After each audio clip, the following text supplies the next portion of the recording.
Hello বন্ধুরা, নমস্কার। আজ নিয়ে এলাম একটা খুব সুস্বাদু বাঙালি রেসিপি, আর মাছের রসা। দেখো কেমন করে বানাই। প্রথমে আর মাছগুলোকে খুব সুন্দর করে নুন হলুদ মাখিয়ে ভেজে নিলাম। এবার কড়াইয়ের মধ্যে তেল গরম হলে পেঁয়াজগুলো টুকরো টুকরো করে কেটে ভেজে নিলাম। দেখো আমি ভেজে নিচ্ছি। খুব সুন্দর হয় এই রেসিপি এবং খুব লোভনীয়, বাঙালিদের কাছে তো অবশ্যই। এবার পেঁয়াজ ভাজা হয়ে গেল, এবার দিলাম তার মধ্যে তেজপাতা আর শুকনো লঙ্কা ফোড়ন আর হচ্ছে গিয়ে কালো জিরে। এবার এটাকে একটু ভালো করে নাড়াচাড়া করে ভাজতে হবে।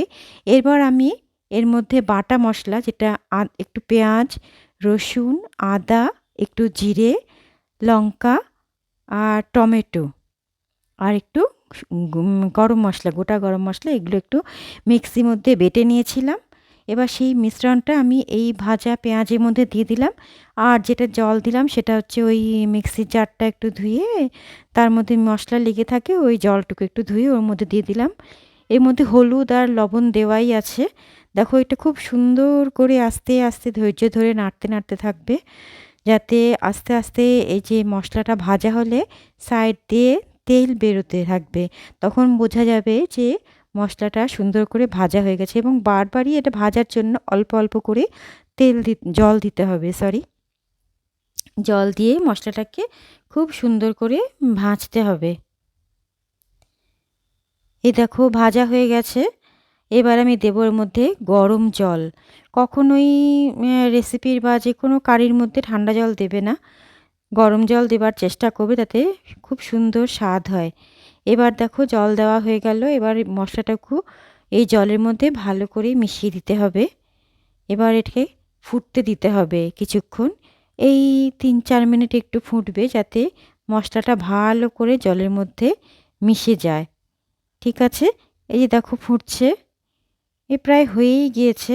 এবার আমি দেবো এর মধ্যে একটু নুন, আর একটু যেটুকু লাগবে সেই নুনটুকু দেব। দেখুন আমি নুন দিচ্ছি।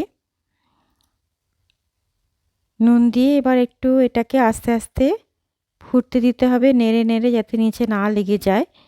খুব সুন্দর করে ধৈর্য ধরে নাড়তে হবে। এবার দেখো হয়ে গেছে এটা।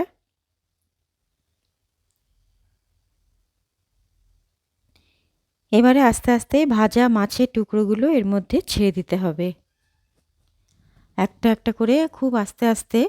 মাছ তো এমনি একটু নরম থাকে, যাতে খুব ভেঙে না যায় সেই দিকে দেখে সুন্দর করে দিতে হবে। যে মাছগুলো আমি ছেড়ে দিলাম সুন্দর করে, দেখো আস্তে আস্তে হ্যাঁ ছাড়তে হবে।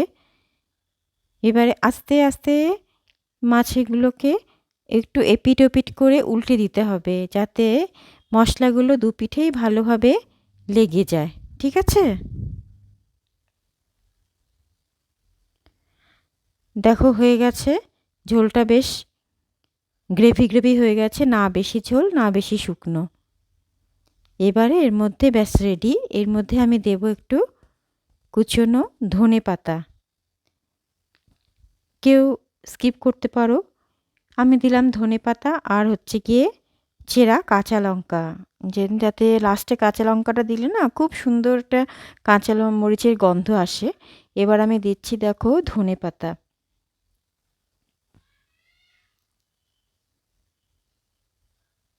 ব্যাস ডান, এটা হয়ে গিয়েছে। এবার একে নামাবার সময় হয়ে গিয়েছে। তোমরা নুন ঠুন দেখে নেবে কেমন হলো। দেখো রেডি হয়ে গেছে, হয়ে গেছে, দেখো কি সুন্দর ডান। Thanks for watching. ভালো লাগলে কমেন্ট, সাবস্ক্রাইব।